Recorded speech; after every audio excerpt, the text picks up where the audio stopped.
الحمد لله نحمده ونستعينه ونستغفره ونؤمن به ونتوكل عليه ونعوذ بالله من شرور أنفسنا ومن سيئات أعمالنا من يهدي الله فلا مضل له ومن يضلل فلا هادي له ونشهد أن لا إله إلا الله وحده لا شريك له ونشهد أن سيدنا ونبينا ومولانا محمدا عبده ورسوله أما بعد أعوذ بالله من الشيطان الرجيم بسم الله الرحمن الرحيم وما أرسلناك إلا رحمة للعالمين صدق الله العظيم اللهم صل على محمد في أفضل كلامنا اللهم صل على محمد في أوسط كلامنا اللهم صل على محمد في آخر كلامنا رب اشرح لي صدري ويسر لي أمري واحلل عقدة من لساني يفقهوا قولي تمام تعریفیں اللہ رب العزت کے لیے سزاوار ہے، لائق تحسین ہے۔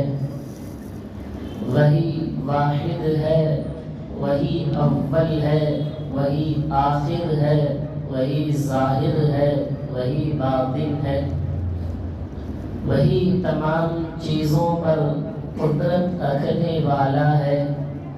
واللہ علی کل شیء قدیر ہے، اور وہی سمندر میں رہنے والے مچھلیوں کا مالک ہے، بلوں میں رہنے والی چونٹیوں کا بھی مالک ہے، زمین کے ہر ذرات کا بھی مالک ہے، میرا بھی مالک ہے، آپ کا بھی ہے، تمام انسانوں کا بھی ہے، جناتوں کا بھی ہے۔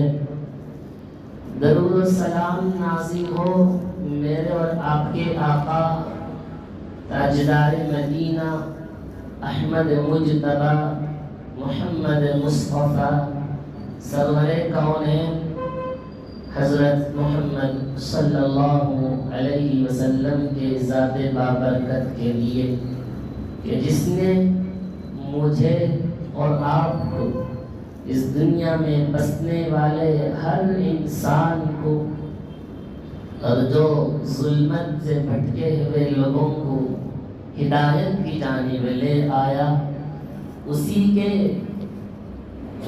برکت سے، اسی کے فضل سے اللہ نے ہمیں امت محمدیہ صلی اللہ علیہ وسلم میں پیدا فرمایا۔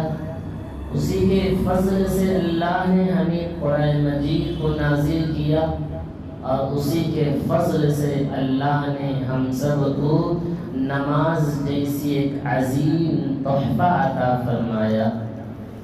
حاضرین گرامی، ہمارا یہ سیرت النبی صلی اللہ علیہ وسلم کا سلسلہ چلتا آ رہا ہے۔ اللہ کے فضل و کرم سے ترتیب چلتا رہا۔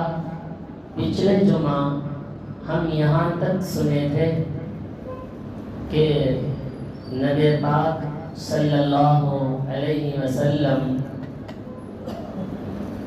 جب حضرت خدیجہ الکبریٰ رضی اللہ عنہا کے مال تجارت کو لے کر ملک شام کا سفر کیے،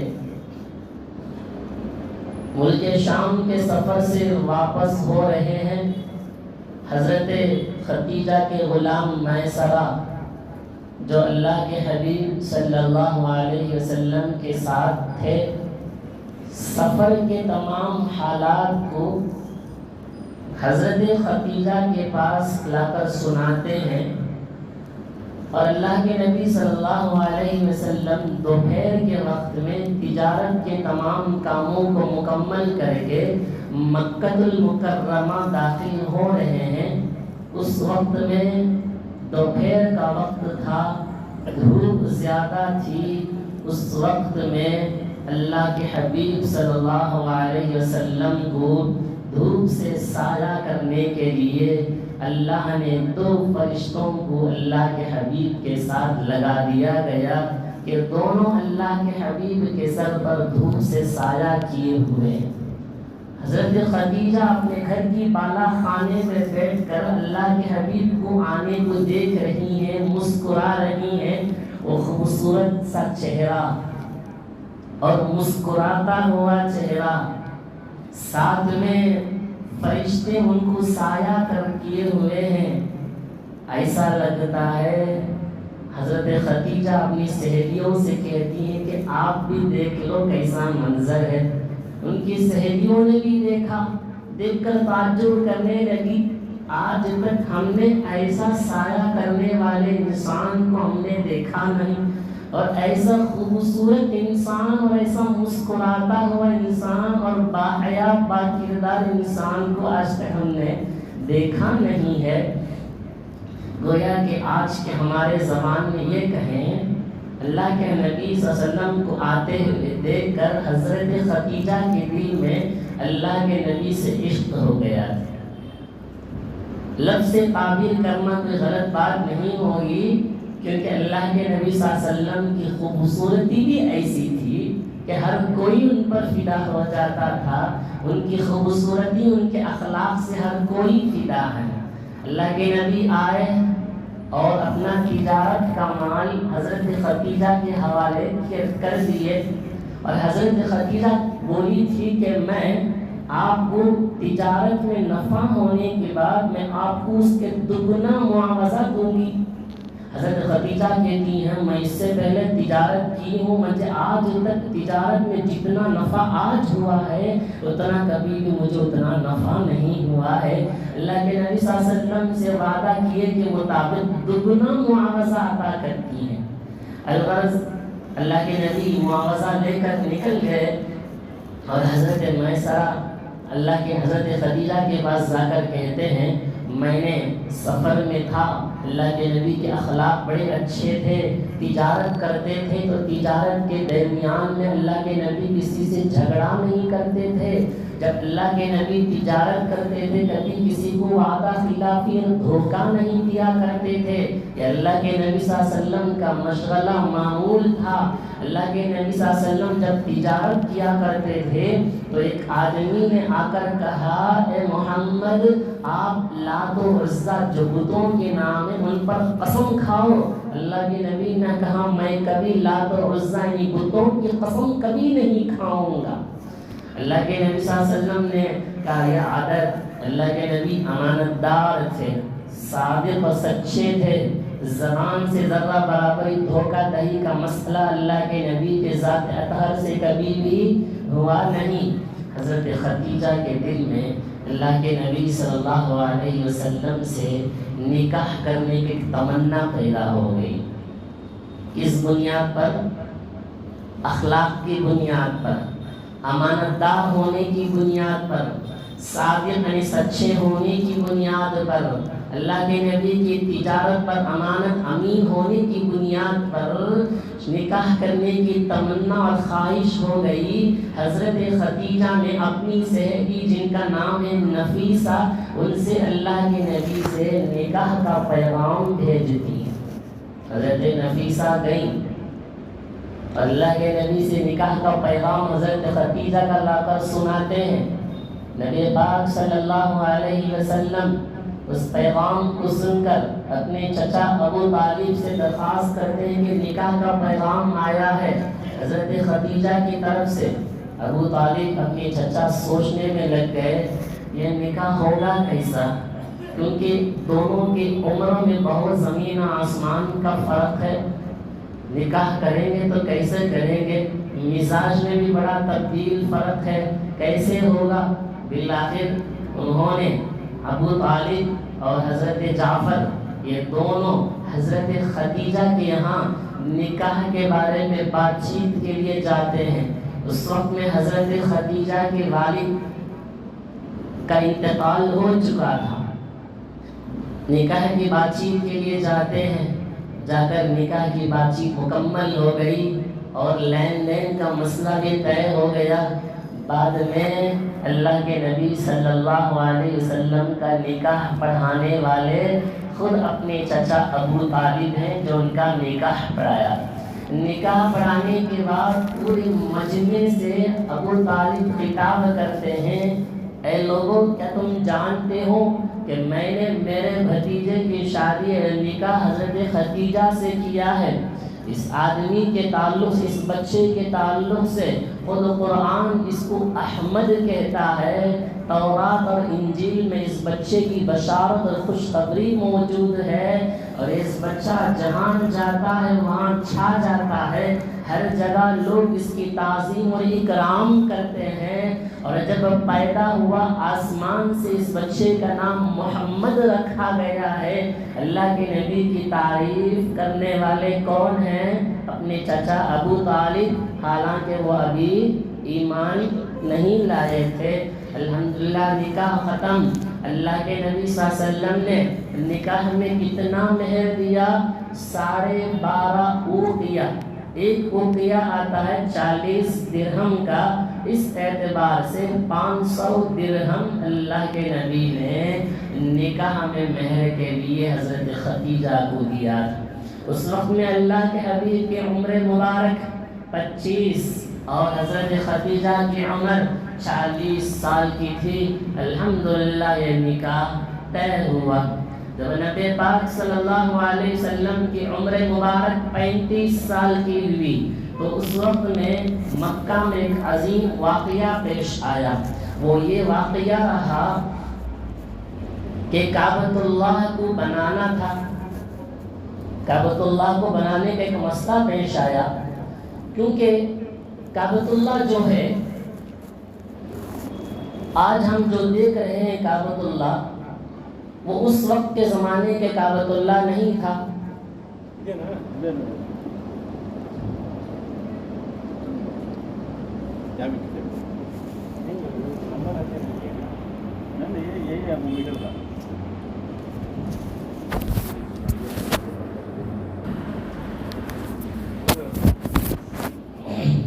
جی، جب اللہ کے نبی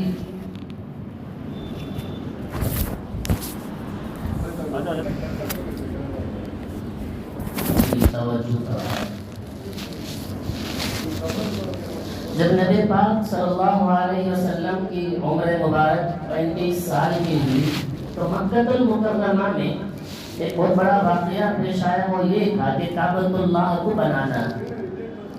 اب جو کعبۃ اللہ ہم دیکھ رہے ہیں اس وقت میں کعبۃ اللہ اس شکل و صورت میں نہیں تھا جو آپ دیکھ رہے ہیں۔ اس وقت میں کعبۃ اللہ صرف 9 گز کی لمبائی پر تھی، زیادہ بڑا نہیں تھا۔ اب تو اس کی خوبصورتی بڑی اونچائی پر ہے، تو کعبۃ اللہ صرف 9 گز کی لمبائی پر تھی اور چھت بھی نہیں تھا، اور کعبۃ اللہ کے اندر میں اب تو ستون ہے، اس وقت میں ستون بھی نہیں تھا، دیواریں بڑی کمزور پڑ گئی تھیں، اور اس کعبۃ اللہ کے اندر قیمتی خزانے رکھے ہوئے تھے، تو چوروں نے اور ڈاکوؤں نے ان قیمتی خزانوں کو لوٹ کر لے گئے۔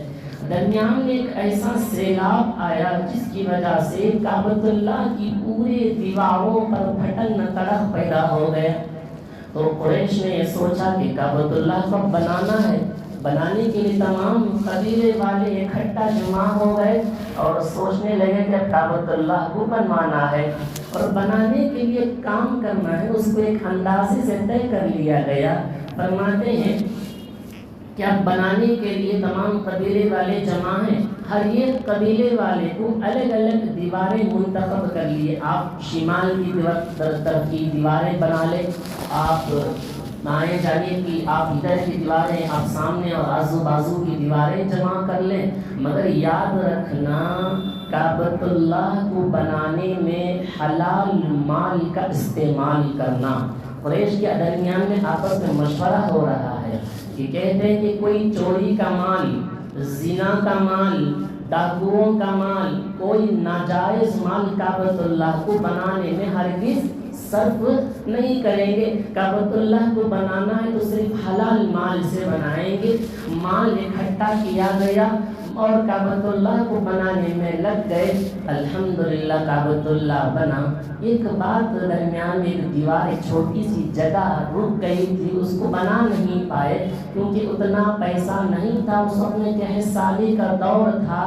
شاید کہ اس دیواروں کو، اس جگہ کو نہ بنانا، اللہ کی اس میں بہت بڑی حکمتیں ہیں۔ قریش نے یہ سوچا کہ کبھی مال جمع ہو جائے گا تو ہم اس پر دیوار بنا دیں گے اور اس پر چھت بھی ڈال لیں گے۔ وہ ہے جو حج اور عمرے کو گئے ہیں وہ پہچانتے ہوں گے، کعبۃ اللہ کے سامنے میں جو گولائی پر چھوٹی سی دیوار بنی ہوئی ہے، حتیم کعبہ جسے کہا جاتا ہے، اس کے اندر کا نماز پڑھنا کعبۃ اللہ کے اندر نماز پڑھنے کے برابر ہے۔ شاید کہ وہ نہ بننا ہمارے لیے قابل عمل ہوگا، ہمارے لیے رحمت بن گئی۔ ہم جیسے نااہل گنہگار کہاں کعبۃ اللہ کے اندر قدم رکھنے کی توفیق ہے؟ شاید کہ اس دیوار کا نہ بننا، اس جگہ کا خالی چھوڑنا، ہم جیسے کمزور ایمان والے وہاں جا کر اس کے اندر، حتیم کے اندر نماز پڑھنے کی اللہ توفیق دے۔ تو وہ دیواریں، وہ جگہ رک گیا تھا، وہ بنا نہیں پائے، وہ ایسے ہی رک گیا۔ آج تک اس کو ایسے ہی باقی رکھا گیا ہے۔ جو بھی حج اور عمرے کے لیے جاتا ہے وہاں 2 رکعت نماز پڑھ کر ہی آتا ہے۔ کعبۃ اللہ کی تعمیر مکمل ہوئی۔ اب کعبۃ اللہ کے دیوار پر حجر اسود کا رکھنے کا موقع آیا۔ تمام قبیلے والے آپس میں لڑنے لگے، ہر کوئی ہاتھ میں تلواریں، لکڑیاں لے کر کھڑنا، لڑائی جھگڑے میں شروع ہو گئے۔ کوئی کہتا ہے کہ حجر اسود کو میں کعبۃ اللہ کے پاس رکھوں گا، کوئی قبیلہ کہتا ہے کہ حجر اسود کو میں رکھوں گا۔ ہر کوئی آدمی حجر اسود کو اٹھانے ہی کے چکر میں ہے، مگر قریش کے سردار، ایک بہت بڑے بزرگ، بڑے عمر رسیدہ ایک آدمی اور کہنے لگے کوئی لڑنے کی، جھگڑنے کی ضرورت نہیں، میں ایک فیصلہ کرتا ہوں، اس فیصلے پر سب راضی ہو جانا۔ فیصلہ یہ ہے، کل صبح مسجد حرام کے اندر جو سب سے پہلے داخل ہوگا وہ آئے گا، ہم اس کو امیر بنائیں گے، وہ جو فیصلہ کرے گا اس فیصلے پر ہم تمام کو راضی ہو جانا ہے۔ تو تمام لوگوں کی نگاہ مسجد حرام کے دروازے پر رکی اور ٹکی ہوئی ہے۔ دیکھتے ہیں سب سے پہلے اس مسجد حرام میں داخل ہونے والے تاجدار مدینہ محمد عربی صلی اللہ علیہ وسلم داخل ہوتے ہیں۔ اللہ کے نبی صلی اللہ علیہ وسلم کو دیکھنا تھا، تمام قبیلے والے بیٹھ آواز کہنے لگے یہ ہے امین، یہ ہے صادق، ہم سب باطن کے فیصلے پر ہم راضی ہیں، یہ جو بھی فیصلہ کرتے ہیں بڑا بہترین فیصلہ کرتے ہیں، ہم سب مل کر ان کے فیصلے پر راضی ہو جاتے ہیں۔ اللہ کے نبی آئے، مسئلہ معلوم کیا کیا ہے، حجر اسود کو رکھنا ہے۔ اللہ کے نبی نے چادر منگوایا اور چادر کو بچھائے۔ اللہ کے نبی خود اپنے دست مبارک سے حجر اسود کو اٹھایا اور چادر پر رکھا۔ تمام قبیلے والوں سے کہا ہر آدمی اس چادر کے ایک کونا پکڑ لے تاکہ ہر آدمی حجر اسود کی برکت حاصل کر لے۔ اللہ کے نبی بھی ایک اپنا چادر کا ایک کونا پکڑیے اور اٹھا کر لے کر گئے اور کعبۃ اللہ کے سامنے رکھا گیا۔ اللہ کے نبی خود اپنے دست مبارک سے حجر اسود کو اٹھا کر کعبۃ اللہ کے اس دیوار پر اللہ کے نبی نے رکھ دیا۔ اس طرح اللہ کے نبی آئے، پھر جھگڑا ختم کر دیا گیا۔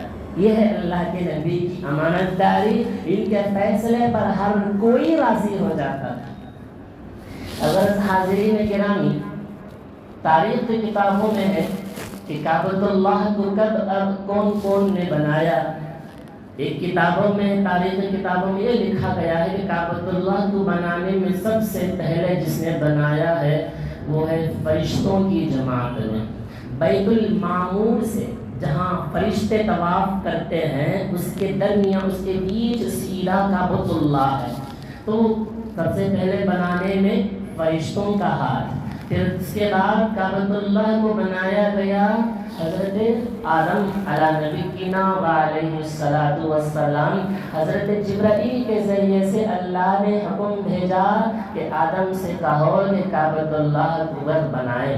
پھر دوبارہ جس کعبۃ اللہ کو بنانے میں اگر کسی کا ہاتھ ہے تو وہ حضرت ابراہیم اور حضرت اسماعیل علیہ الصلوۃ والسلام کو قرآن جسے کہتا ہے وَإِذْ جَعَلْنَا الْبَيْتَ مَثَابَةً لِلنَّاسِ وَأَمْنًا وَاتَّخِذُوا مِن مَّقَامِ إِبْرَاهِيمَ مُصَلًّى۔ کون؟ حضرت ابراہیم۔ حضرت ابراہیم علیہ السلام اپنے بیٹے سے کہتے ہیں بیٹے اب اللہ کا حکم آ گیا ہے، چلو کعبۃ اللہ کو بنوانا ہے۔ کعبۃ اللہ کو بنانے کے بعد حضرت ابراہیم نے کیا دعا کیا؟ وَعَهِدْنَا إِلَىٰ إِبْرَاهِيمَ وَإِسْمَاعِيلَ أَن طَهِّرَا۔ اللہ فرماتا ہے اے ابراہیم اور اسماعیل کعبۃ اللہ کو بنا دیے، مگر کعبۃ اللہ کے آس پاس کے تمام علاقوں کو طواف کرنے والے، سجدہ کرنے والے، نماز پڑھنے والوں کے لیے ہمیشہ پاک و صاف رکھنا۔ پھر اس کے بعد کعبۃ اللہ کو بنانے کب بنایا گیا؟ جب آقا نبی کریم صلی اللہ علیہ وسلم کی عمر مبارک 35 سال کی تھی، اس وقت میں کعبۃ اللہ کو بنایا گیا۔ پھر اس کے بعد کعبۃ اللہ کو بناتے ہیں حضرت عبداللہ بن زبیر نے اپنی زمانے خلافت میں بنوایا۔ پھر اس کے بعد کعبۃ اللہ کو بنایا گیا السرنو حجاج بن یوسف۔ تو کعبۃ اللہ کو السرنو بنانے میں تمام حضرات انبیاء اور صحابہ کا اس کے اندر ہاتھ رہا۔ حاضرین گرامی، اس طرح اللہ کے حبیب صلی اللہ علیہ وسلم تشریف لے آئے اور حجر اسود کا مسئلہ فیصلہ بڑے آسانی کے ساتھ لڑے جھگڑے کو ختم کیا۔ اس لیے اللہ کے نبی جہاں کہیں بھی جاتے تھے مکہ میں ہر کوئی ان کا اعزاز اور اکرام کرتا، اور کسی کو اتنی ہمت نہیں ہوتی تھی کہ اللہ کے نبی کی ذات پر ہاتھ اٹھا سکے۔ ہر کوئی اللہ کے نبی کو محمد کے نام سے کبھی بھی کسی نے پکارا نہیں، بلکہ اللہ کے نبی کو ان کے لقب امین اور صادق کے نام سے پکارا جاتا تھا۔ اللہ کے نبی کی بچپن تو ہمارے لیے قابل تقلید ہے ہی، مگر جوانی اس سے بڑھ کر ہمارے لیے قابل تقلید ہے۔ اللہ کے نبی کی جوانی ہمارے لیے اس سے بڑھ کر قابل تقلید ہے، کیونکہ جوانی میں انسان اپنے جذبے پر قابو پانا بہت مشکل ہوتا ہے، مگر اللہ کے حبیب صلی اللہ علیہ وسلم کی جوانی ایسی تھی، اللہ کے نبی کی زبان سے کبھی بھی جھوٹ، اللہ کے نبی کی زبان سے تجارت کے درمیان میں کبھی دھوکہ، اللہ کے نبی کی جوانی میں کبھی امانت میں خیانت نہیں کیا، کبھی کسی کو دھوکہ دینا تجارت میں اللہ کے نبی نے کبھی نہیں کیا۔ یہ میرے نبی کی جوانی تھی۔ اللہ کے حبیب نے اس امت کے نوجوانوں کو نصیحت کیا ہے۔ کیا نصیحت کرتے ہیں؟ اے نوجوانوں، جس کی زندگی تقوی اور پرہیزگاری اور للہیت پر اپنی جوانی کو عبادت میں گزارے گا، میں اس کو ضمانت دیتا ہوں کل وہ آدمی اللہ کے عرش کے سائے میں اس بندے کو جگہ نصیب ہوگا، اس دن اللہ کے سائے کے علاوہ کوئی سایہ نہ ہوگا۔ اللہ اکبر۔ یہ ہے اللہ کے نبی کی جوانی۔ اللہ کے نبی نے ان امت کے نوجوانوں کو بھی تعلیم دی ہے۔ حاضرین گرامی، جب جوانی کی بات آ گئی،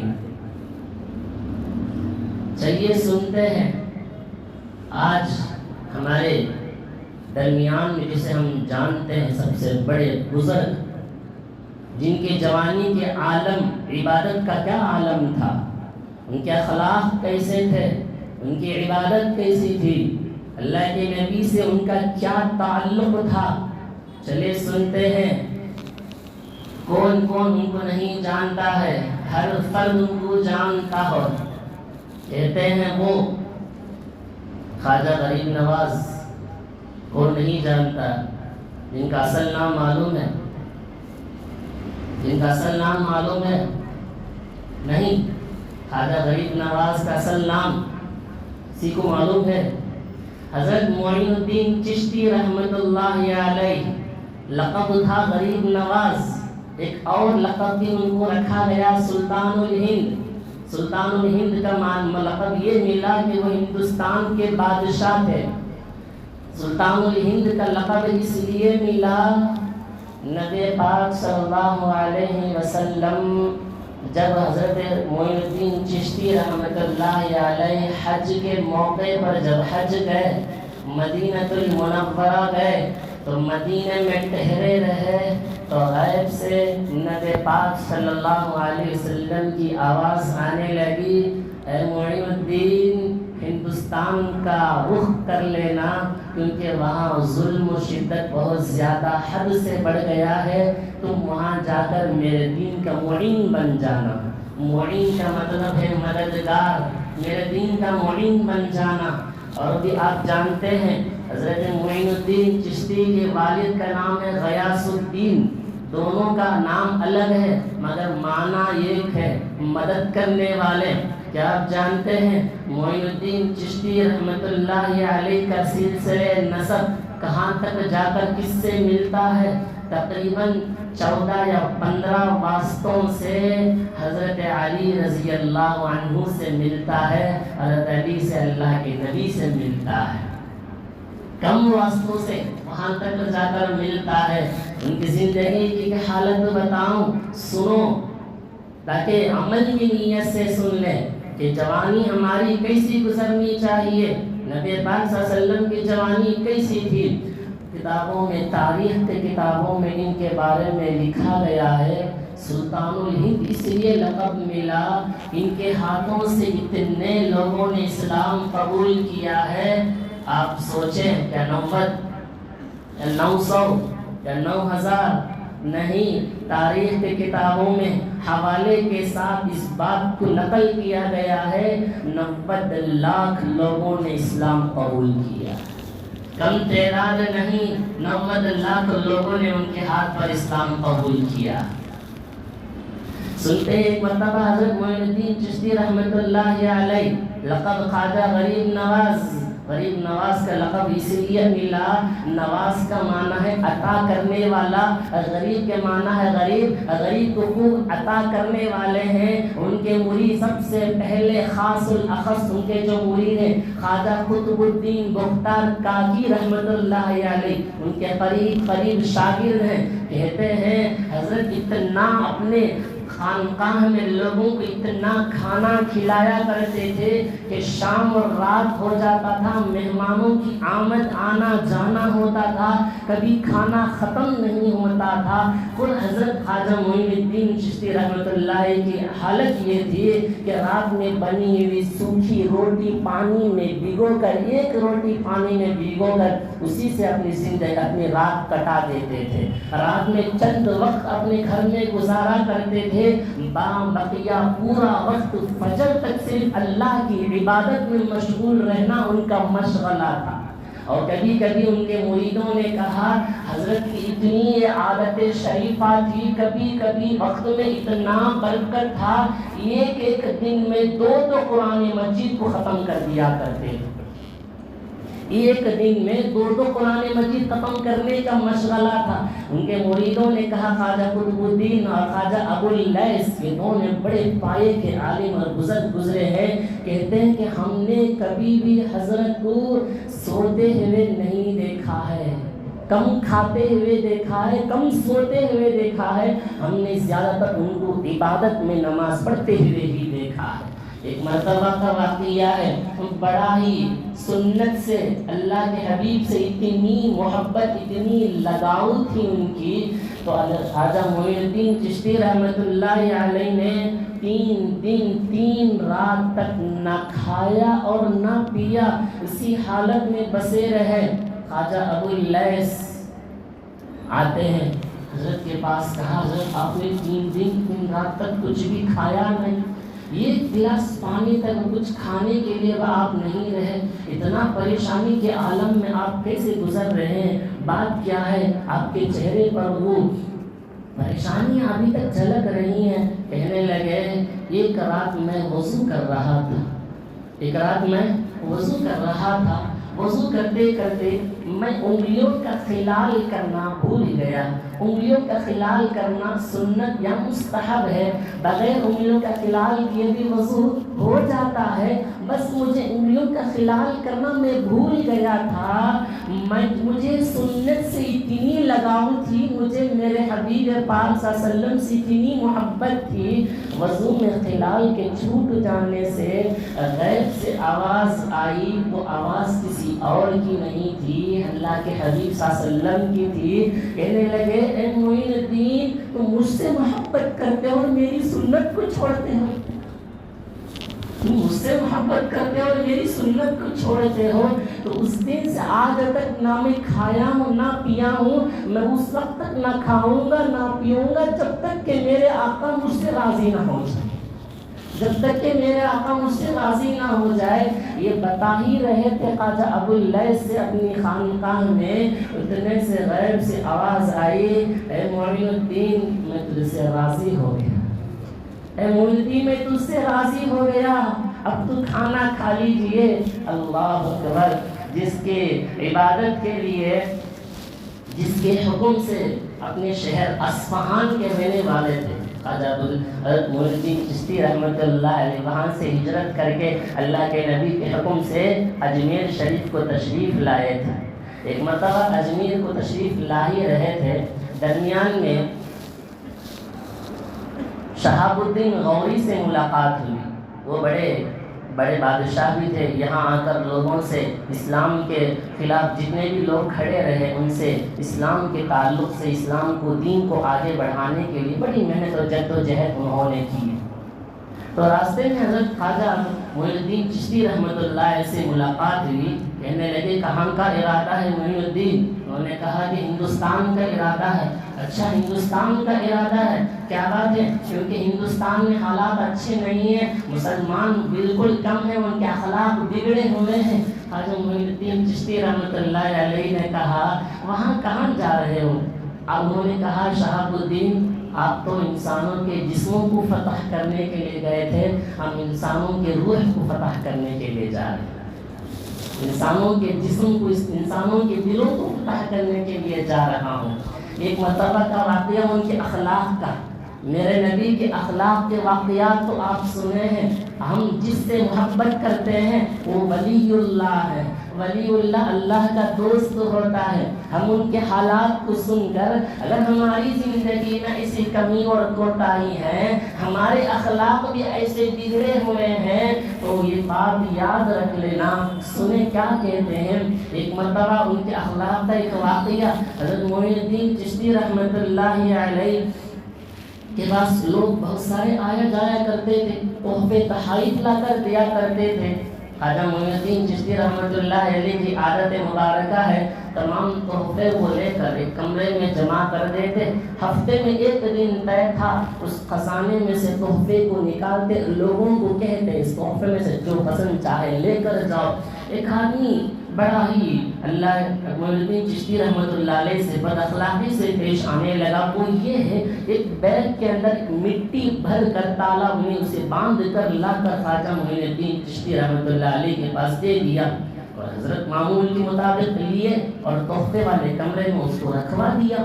تحفے والے کمرے میں رکھ کر ایک دن تحفہ کھولنے کا جب موقع آیا، ان کا ایک غلام تھا اقبال نام کا، کہنے لگے اقبال اس تھیلے کو کسی کو مت دینا کیونکہ وہ میری آنکھوں کا سرما ہے، حالانکہ مٹی ہے، کہنے لگے وہ میری آنکھوں کا سرما ہے، اس کو کسی کو مت دینا۔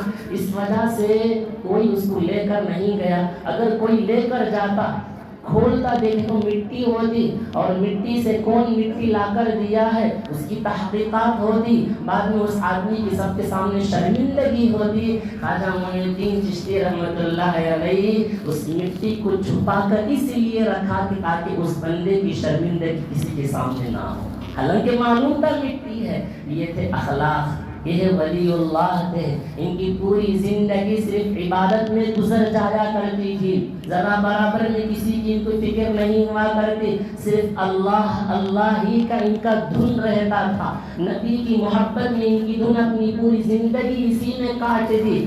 صرف خلال کے چوٹ جانے سے 3 رات نہیں کھایا ہے۔ حاضرین بتانا کہ ہماری زندگی میں دن و رات کیا کیا چھوٹ جاتے ہیں، کیا کیا چھوٹ جاتے ہیں۔ فجر چھوٹ گئی، ظہر چھوٹ جاتی ہے، عصر مغرب عشاء چھوٹ جاتی ہے، مگر پھر بھی کھانے میں لذت ہے۔ وہاں صرف خلال کے چھوٹ جانے سے 3 رات بھوکے رہے ایسے ہی، جب تک میں نہیں کھاؤں گا جب تک کہ آقا مجھ سے راضی نہ ہو جائے۔ یہ تھے ولی اللہ، یہ تھے ان کے اخلاق، یہ تھے ان کی عبادت۔ آج ہمیں جاننا چاہیے ان ولی اللہ کے حالات کو، ان کے سوانح کو اٹھا کر پڑھیے، ان کے حالات جانیے، ان کی زندگی کیسی تھی، ان کی جوانی کیسی تھی، انہوں نے اپنی پوری زندگی کیسے کاٹا، اس کو جانے، اس کو پہچانے۔ الغرض درمیان میں کچھ باتیں آپ حضرات کے ذہن میں ڈالنا مناسب سمجھا۔ ہم جس سے محبت کرتے ہیں اس سے ہونے والے کاموں سے محبت ہونی چاہیے۔ ہم ولی اللہ سے محبت کرتے ہیں، ہم غریب نواز سے ہماری محبت ہے، ولی اللہ کی حیثیت سے، وہ بڑے اللہ والے تھے، ان کے مرتبہ صحاب النمونہ صحابہ تھے، ان کا اخلاق بھی ویسے تھا۔ ہم جس سے محبت کرتے ہیں تو ہم ان کے اعمال سے محبت ہونی چاہیے، غور کرنا ہے ان کی نمازیں کیسی تھی، ان کے اخلاق عادات و اطوار کیسے تھے، ان کے رہن سہن کیسا تھا۔ الغرض حاضرین گرامی، اللہ کے نبی صلی اللہ علیہ وسلم کی سیرت مبارکہ چلتی رہی، درمیان میں کچھ واقعات تاکہ آپ حضرات کے ذہنوں میں ولی اللہ کی کچھ چیزیں تو معلوم ہو جائے، یہ بتانا تھا۔ الغرض نبی پاک صلی اللہ علیہ وسلم کی عمر مبارک 40 سال ہوئی تو اللہ نے آپ صلی اللہ علیہ وسلم کو نبوت سے سرفراز فرمایا تھا، اور اللہ کے نبی صلی اللہ علیہ وسلم تنہائی پسند اختیار کر بیٹھے۔ عبادت کرنے کے لیے اللہ کے نبی نے ایک جگہ طے کر لیا تھا، وہ ہے جبل نور۔ وہاں جا کر نبی پاک صلی اللہ علیہ وسلم اللہ کی پیدائش، اللہ کی صفات، اللہ کی قدرت کو غور و فکر کرنا، عبادت کے لیے ایک جگہ کو طے کر لیے تھے، وہ تھا جبل نور۔ ایک پہاڑی ہے، کعبۃ اللہ سے بالکل 3 کلومیٹر کے فاصلے پر جبل نور ہے۔ اس جبل نور کی پہاڑی پر ایک چھوٹی ہے جس کا نام ہے غار حرا، وہاں اللہ کے نبی صلی اللہ علیہ وسلم غار حرا میں عبادت کے لیے اللہ کے حبیب عبادت میں مشغول ہو گئے۔ اللہ کے نبی نے غار حرا کو کیوں پسند کیا؟ اس لیے کہ غار حرا کعبۃ اللہ سے 3 کلومیٹر کے فاصلے پر ہے۔ غار حرا پر بیٹھتے ہیں تو کعبۃ اللہ اچھی طریقے سے اچھا ہے نظر آتا ہے، اب تو نظر نہیں آتا درمیان میں بلڈنگیں ہونے کی وجہ سے۔ اور دوسری وجہ یہ ہے آپ کے دادا عبد المطلب نے بھی عبادت کے لیے غار حرا ہی کو منتخب کیا تھا۔ اللہ کے نبی صلی اللہ علیہ وسلم بھی غار حرا میں عبادت کے لیے چل بسے۔ پھر اس کے بعد اللہ کے نبی صلی اللہ علیہ وسلم کے اوپر سب سے پہلی وحی نازل ہوئی، کون سی آیت تھی، کب اور کون فرشتے آئے، تفصیل کے ساتھ انشاءاللہ اگلی جمعہ آپ حضرات کی خدمت میں بتائی جائے گی۔ اللہ تعالی ہم تمام کو نبی پاک صلی اللہ علیہ وسلم سے سچی اور پکی محبت نصیب فرمائے، آمین۔ وآخر دعوانا الحمدللہ رب العالمین۔